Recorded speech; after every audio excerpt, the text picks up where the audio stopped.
Welcome to Leadership Spotlight Season 2, a podcast that shines the spotlight on L&D and HR leaders across geographies and industries.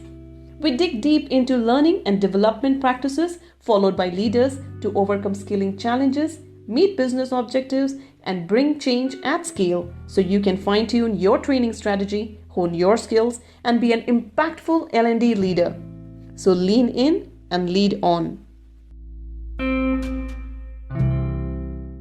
What's the key role of a company's L&D?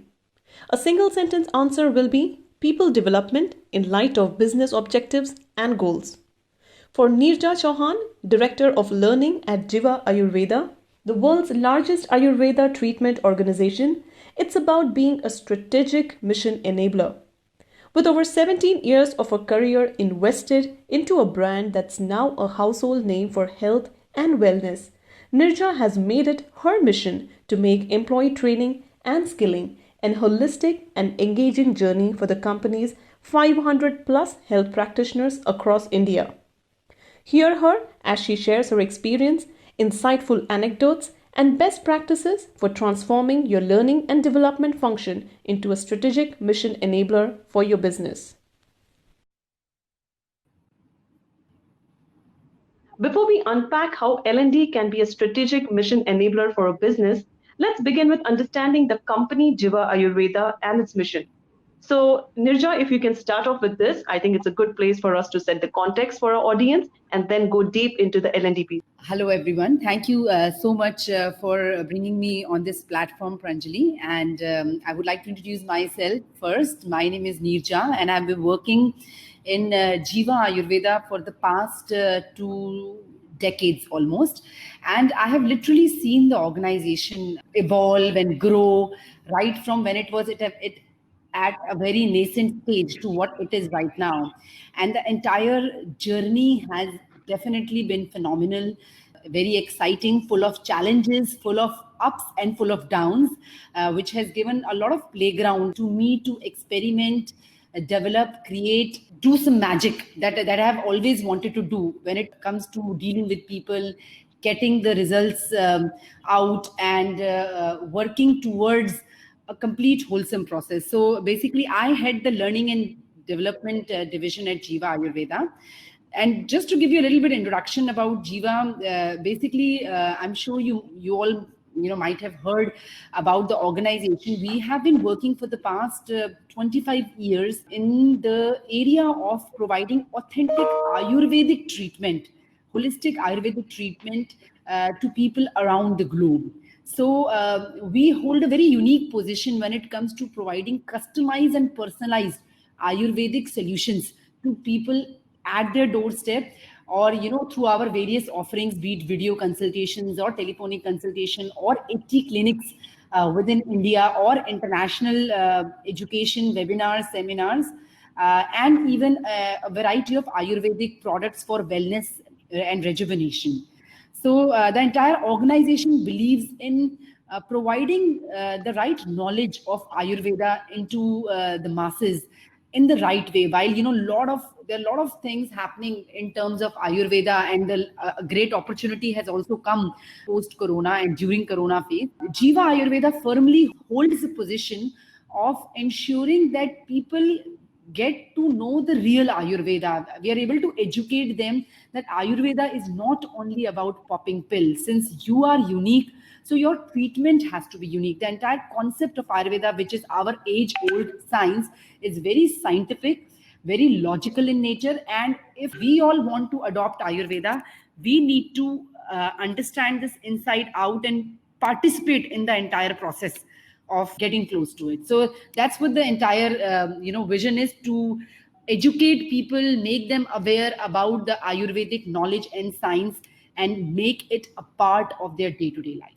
So, what I hear you say, Nirja, is that as unique as our own fingerprints, that is how unique our treatment should be when you speak of Ayurveda, right? So, your mission as a part of the company is not just providing the right knowledge, but putting that knowledge in the hands of the people, giving that real Ayurvedic insight so that we are able to take care of our own health and wellness. Is that a correct articulation of what you're saying?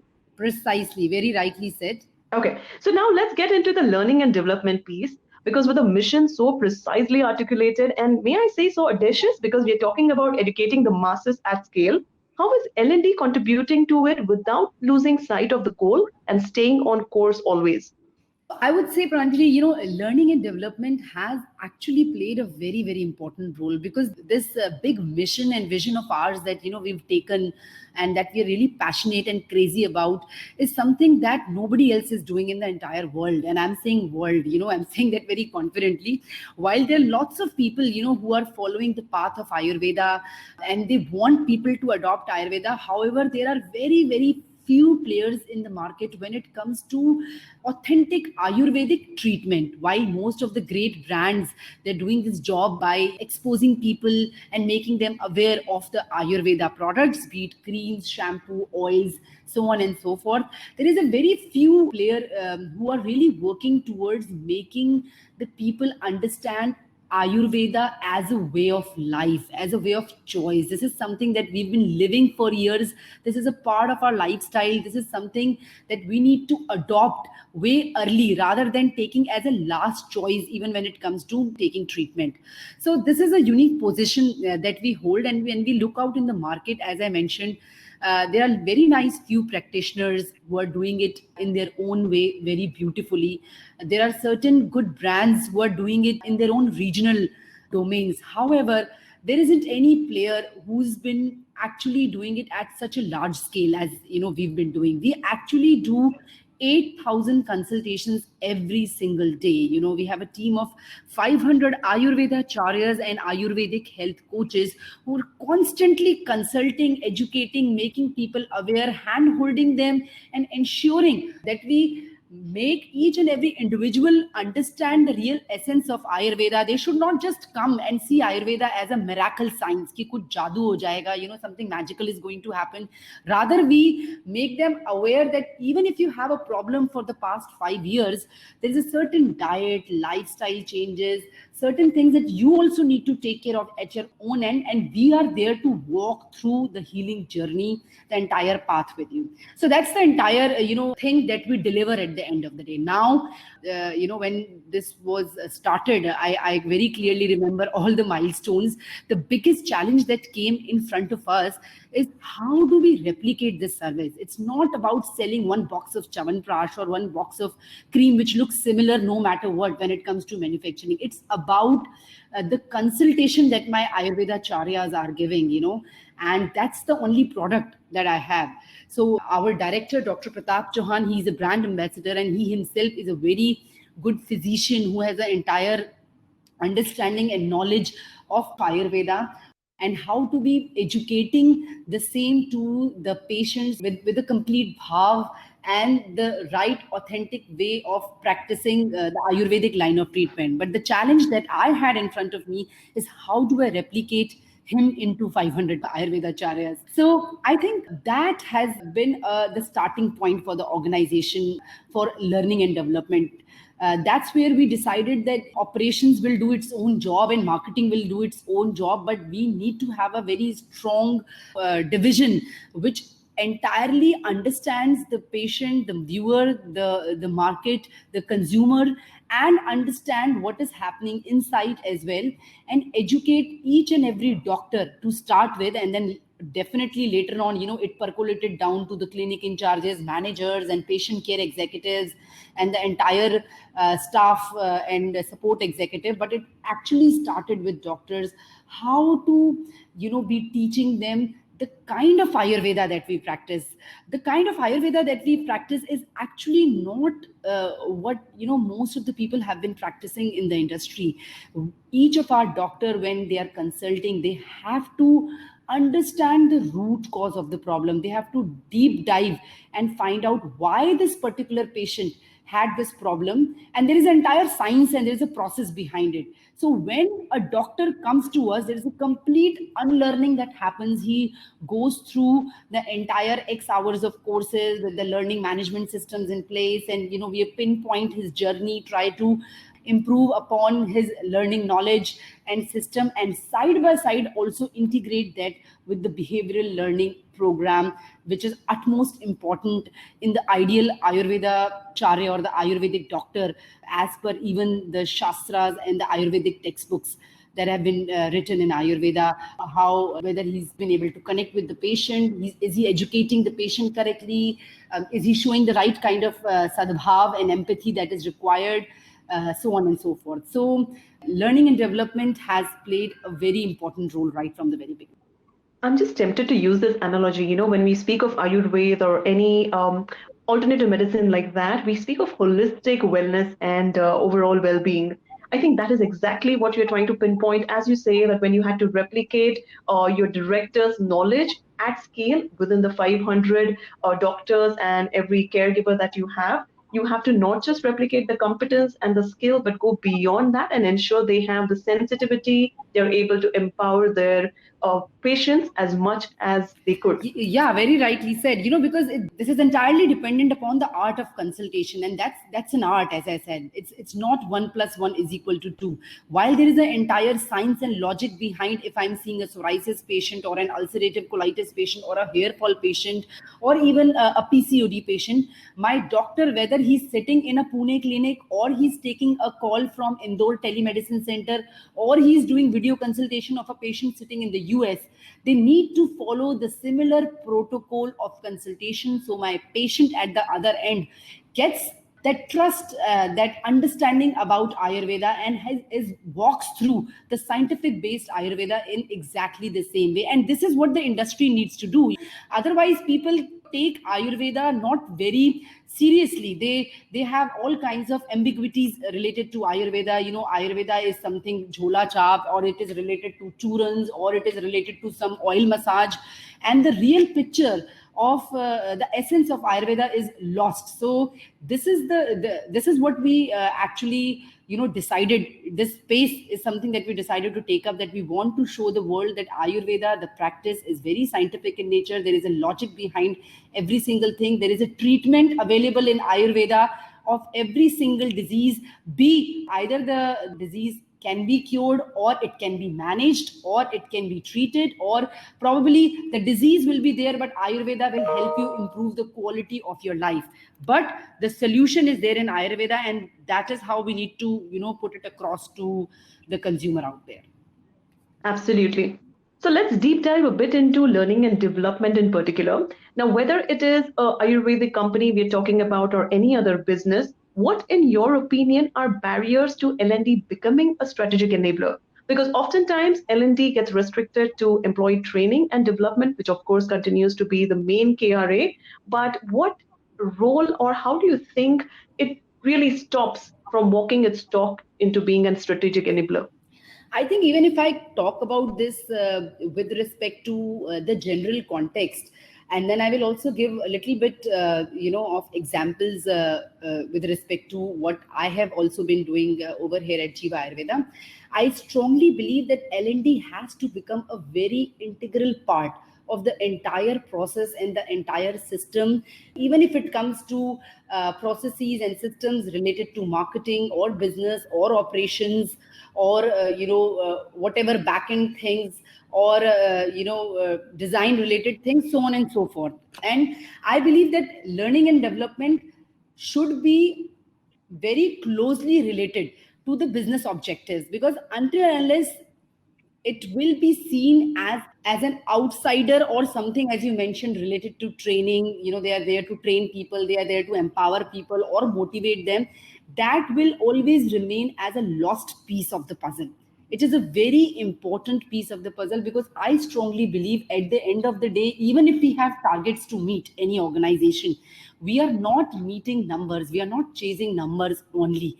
At the end of the day, we are working with humans, we are working with the human psychology, and it is very, very important to ensure that whether the belief, the concept, the mission, the passion, the motivation, understanding even of the smallest and of the smallest things is there in the mind of every single person, and that is the gap which L&D can fill in very beautifully. So even if when I execute any kind of learning and development related activities in the organization, I do ensure that my team, they sit even once a month. They're part of the reviews. They are not just running their parallel activities, but they can see the outcomes happening at the end of the month, be it business outcomes or be it outcomes related to the core aspects of the organization, because otherwise there is a whole disconnect between the two.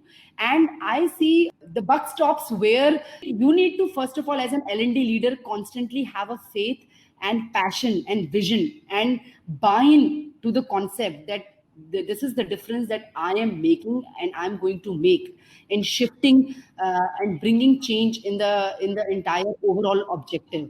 So I feel that learning and development has a very strong role to play. They should not only be seen as an outsider, they should be aware of the business objectives, they should be part of the discussions, because there are very very small things when there is the movement is not happening or the results are not coming, the outcomes are not coming. It could happen because of the smallest reason, that the clinic in charge is not motivated, or we feel that sometimes the communication that goes from the head office to the farthest to the Asansol station, it just doesn't go in the most motivating way at it should be going. So until unless they're not part of that entire core process, they won't be able to understand the ground level problem. They will not be able to resolve it through their mentoring, coaching, or training, or whatever activities that they carry out. And then at the end of the day, they should also be aware of what impact it has actually brought at the grassroots level. Absolutely. I think it's not just true for learning and development, but for all functions in general, where we just get caught up with metrics and we don't really see how they link to the bigger picture. And we oftentimes just work in silos, right? So, and what I'm taking away from what you just said is that we really need to be connected to the business objectives, understand the nuances at the grassroots level so that we are able to tweak our approaches and align better to the bigger Very picture. true, very true. So, how important is the role of the L&D head, you in this case, in aligning all your trading activities to the achievement of this business objective or company vision? Do you have some key traits or KRAs that you have in mind when you look at a leader like that? Yeah, I mean, definitely in terms, if you're talking with respect to our organization, they're very the learning and development, in fact, takes care of the entire the quality part. Our delivery itself is what our consultation and our delivery is actually what we have to offer on the table to people. So we have to constantly ensure that whatever the core values of the organization are, whatever those values that were 25 years back and which are holding this organization unique and authentic, it just shouldn't dilute in the entire process, because this 25-year of journey has been phenomenal. The processes have expanded, the systems have changed. There are certain very very old people into the system, the new people come, the dynamics change. At the end of the day, the head of L&D has to ensure that whatever delivery is being made, be through their training programs, through the learning management programs, through the quality control audits that we do, or through the coaching that we conduct of the senior leadership team, it must boil down to the crux and the value of the organization. Because at the end of the day, there is somebody who's creating a ripple effect in the organization. Since the top management cannot be everywhere, that is why leaders are created in the company, and then they actually motivate the other people down the line. As a head of the L&D, other than whether the processes are followed, systems are followed, whether the business objectives are met, that's one side of the story. The other core challenge is the head has to truly believe in what the goals and objectives of the organization are, what the values of the organization are. Because at times, operations, even in other organization, I'm just saying, if we leave Jiva Ayurveda for say, even in other organization, operations will have their own objective to meet. And at times it happens, we have different heads and they all have their single objectives to meet. Whereas the learning and development plays a very important role in ensuring whatever objectives that they have, which they have their individual KRAs to, meet, the entire core foundation should be met in and also delivered to the employee who's sitting at the grassroots level. So I feel it's other than ensuring कि trainings हो रही हैं नहीं हो रही हैं, वो quality से हो रही हैं या नहीं हो रही हैं, हर एक employee कौन सी learning की journey में जा रहा है, whether he's enjoying his learning journey or not. The head of the learning and development has to ensure two main things.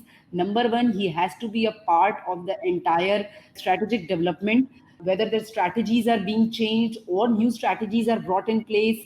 He has to be a core person, part of the discussion, a contributor, because how the strategy will be put into action will be determined based upon how much ownership the L&D has, the head of L&D has in the new strategy that's coming. So I personally ensure, and the organization personally ensures that I am a part of all those discussions, I'm a part of all those reviews, and then together as a team, we frame how we need to devise it.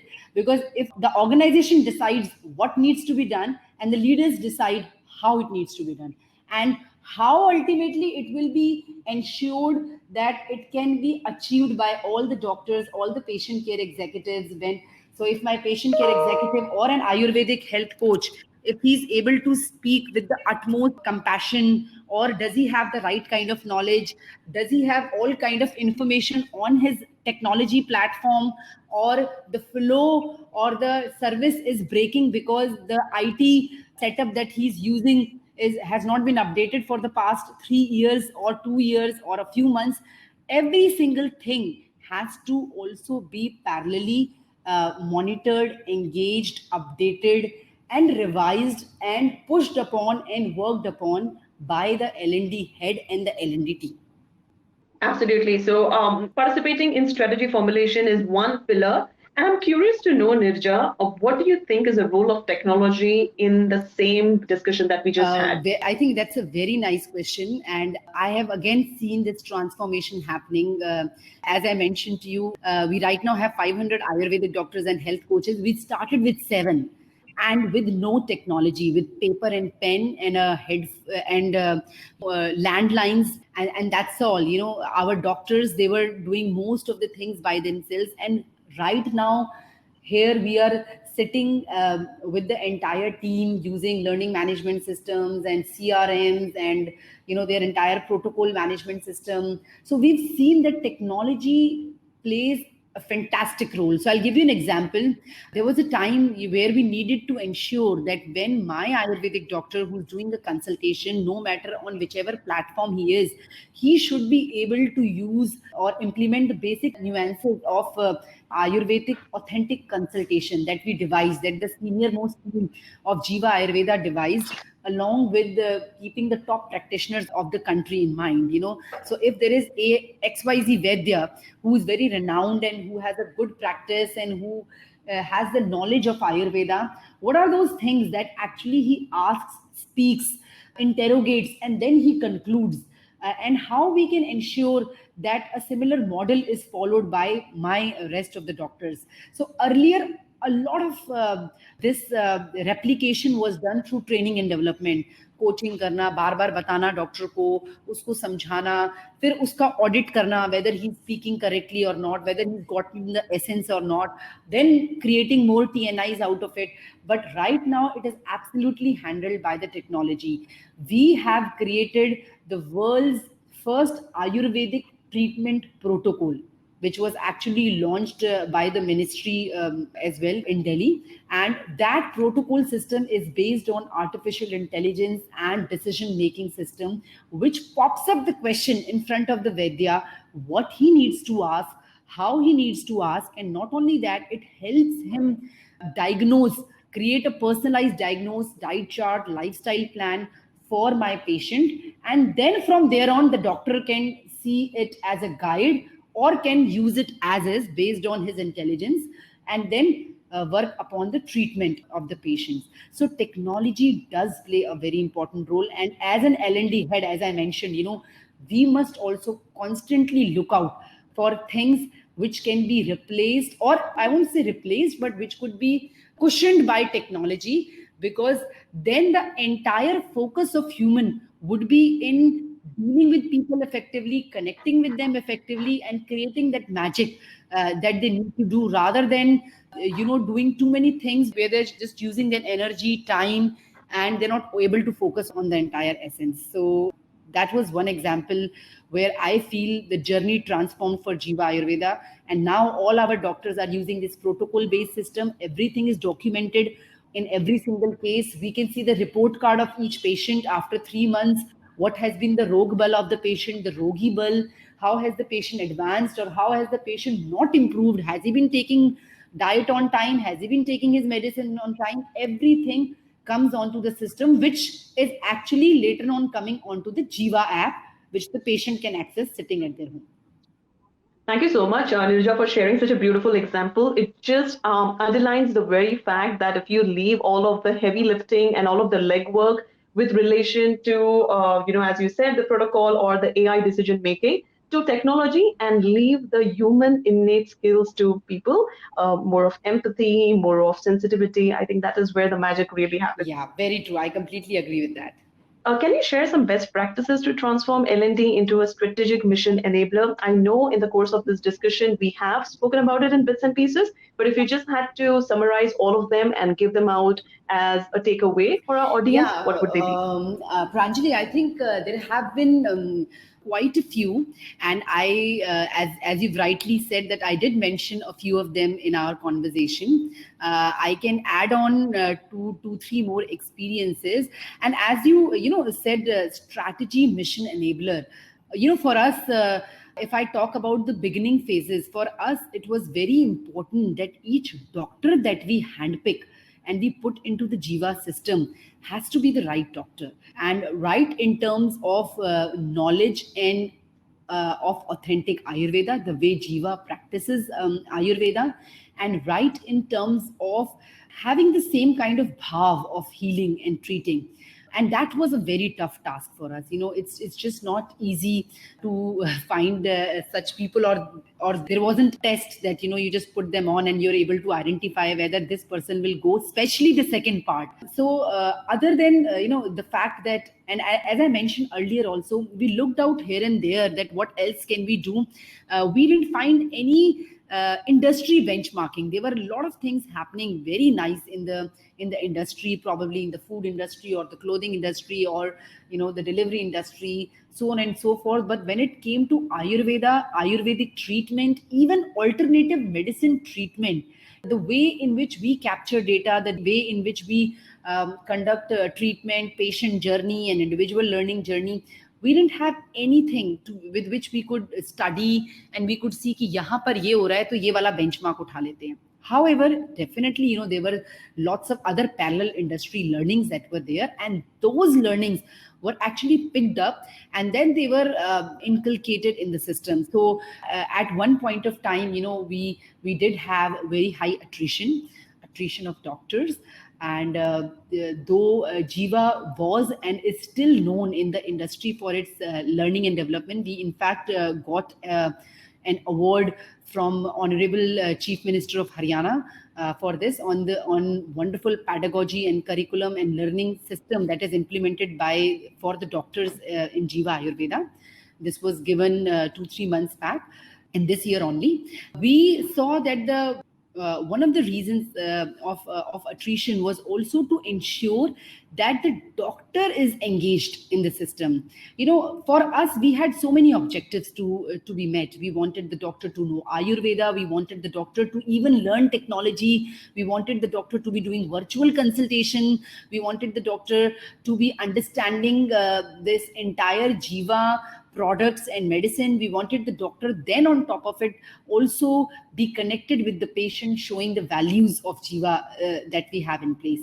Now, since nobody does this in the industry, so even if you've done a 5.5 year of BMS course, and then you are coming to Jiva, or you are an experienced doctor and you've practiced a little bit of allopathy and little bit of Ayurveda here and there, still this itself is a new world for you as an Ayurvedic doctor, right? So we then did a lot of engagement activities other than learning, training, and so on and so forth.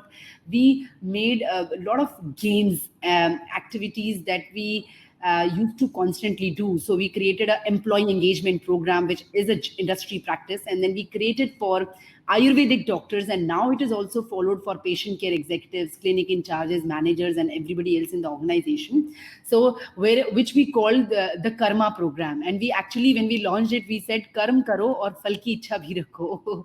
So we created an entire credit based system where if a doctor is actually healing a patient and he's submitting his success case, it will be reviewed by the senior team of the organization and the doctor gets a karma credit. Everybody had their karma accounts on their screens. And if a patient has really spoken good about the doctor, or the doctor has made a connect with the patient, they would make all these submissions, or the quality team, the senior doctors quality team would find out such examples and they would start crediting doctors. Everybody needs rewards, everybody needs recognition, and then their karma scores will go high, and from these karma scores they can actually do shopping, they can buy Jiva products, they can get panchakarma cleansing done at the Jiva Ayurveda Panchakarma Center, massages done, they can bring their family, and then they can also shop online from the vouchers and the cards that we gave. So this actually gave a lot of engagement and fun and excitement into the entire system. In fact, we also launched something called the healing bell. We wanted doctors that every time you made an impact on a patient, you just go and take a sticky note and post it there and ring the healing bell. So even still today, right now most of our doctors, due to corona, they're working virtually, but even today when a doctor makes a difference in the life of the patient, there is a bell that goes on in across our centers, which can be heard by everybody else, and that's celebrated as a moment of pride. So now these are the values that I'm talking about. These are the organizational value which L&D has to ensure how they are not only taught in the classroom training, but that becomes a part of the culture. Then we also created a selfie booth. Every month, randomly we do quality checks of our doctors, be it a clinic consultation, whether they are following all those quality parameters in their consultation, or if it is a video consultation, or if it is a telephonic consultation. So this is being conducted by the senior practitioners of Jiva Ayurveda. And then the doctors who constantly follow the quality parameters, they are invited every month to take selfies on the selfie booth, Ayurvedic doctor selfie booth corner that we created. So we have so many such programs, learning programs within the organization, where a doctor doesn't need to go outside to do further studies on Ayurveda. They can do the Panchakarma course within Jiva. They will get a special course with Dr. Chauhan. They will get to observe special difficult cases with the senior most doctors over here. So the entire division has been created. When they come, they will be tagged as a Vagbhat Acharyas. Then once they meet certain quality standards and certain quality levels, they have taken certain learning courses, they will be tagged as Kashyap Acharyas, and then they will be tagged as Jivak, and then they will become Charak. So there was a constant fun and clear career path in front of a doctor, that I'm not just sitting here and doing consultation virtually, but if I adhere to the quality principles of Jiva Ayurveda, the vision and the core values, this is how I will be going upwards in the ladder. And this is the role of the L&D head, to ensure that let the business do its own job, but then both the ends have to meet together and ensure that both of the things are in complete balance, so the entire objective of the organization is met. Well said, Nirja. And allow me to summarize what you just said into a couple of takeaways, and please add to this or edit them as needed. So one is, to become a strategic mission enabler, L&D has to be an integral part of the business operations, which means it has to not just work in a silo, but it has to align its objectives to the business objectives. It has to remember that we are working with humans at the end of the day. So use technology to be an enabler or a facilitator, but keep the empathy upfront and center. We also need to complement your learning, your quality learning and training, with employee engagement, which means if you have to link this with an R&R, because rewards and recognition continues to be the key motivator for human beings. And at the end of the day, ensure that everything happens in part to the bigger picture of the No, company. no, I think Is you that a correct perfectly summarization? summarized Have I and missed you very something? nicely explained all the points, and you're quite precise in your summarization. Yes. Great.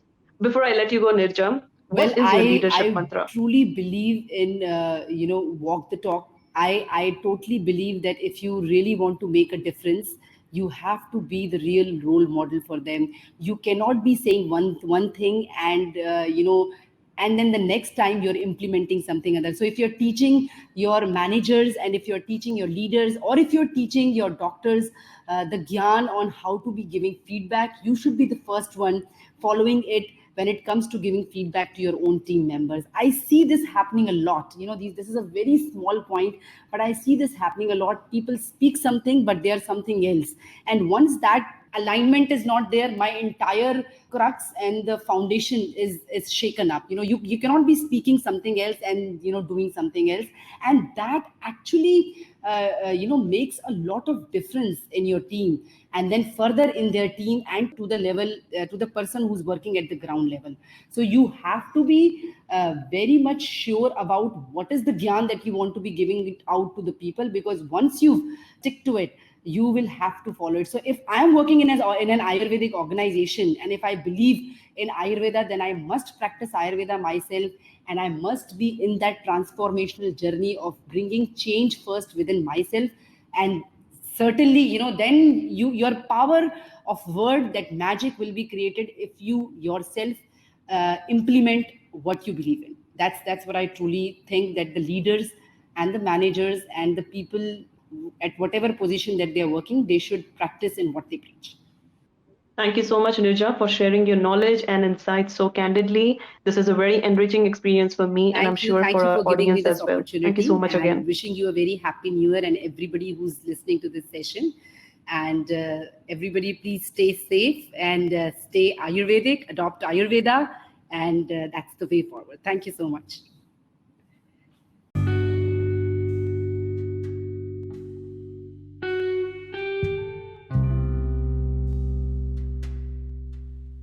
Thank you for tuning in to Leadership Spotlight. To learn how you can go from learning to leading, visit www.plethoralearning.com. See you next time.